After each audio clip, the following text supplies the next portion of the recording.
Comme il avait du mal à manipuler avec ses mains le joystick de son fauteuil roulant électrique, on lui a fait installer une commande qu'il manipule avec son menton et qui est située devant son visage.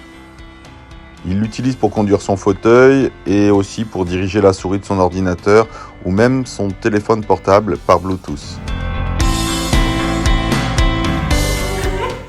On est la famille par l'entourage. Nous avons la chance d'habiter l'une des plus belles régions de France, la Corse du Sud. Notre fils Hugo a bientôt 18 ans et est dystonique. C'est une pathologie qui parasite ses mouvements et l'empêche de pouvoir marcher. Il est suivi depuis tout petit à l'Institut Saint-Pierre où il est connu comme le loup blanc. Hugo, il est suivi depuis tout petit à l'Institut Saint-Pierre. Et il est chez lui.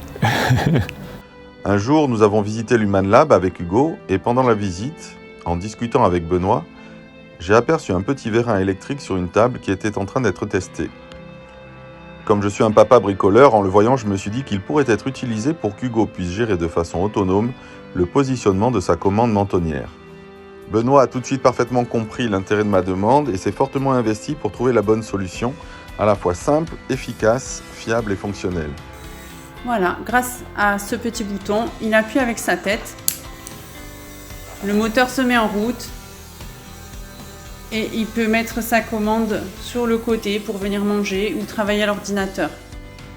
Qu'est-ce que ça a changé pour toi, Hugo?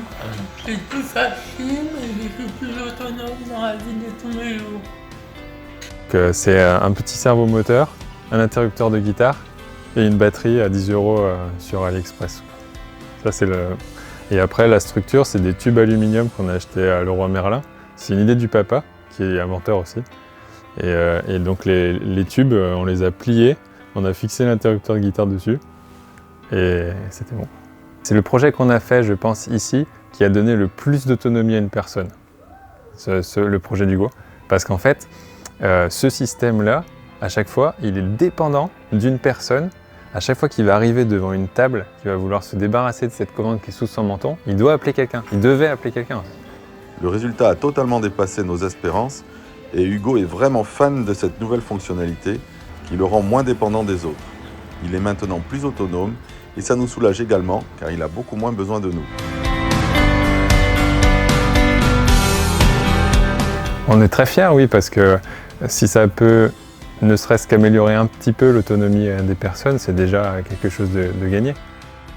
Alors continuez de financer l'Human Lab de l'Institut Saint-Pierre car j'ai encore beaucoup d'autres idées en tête et nous y travaillons déjà.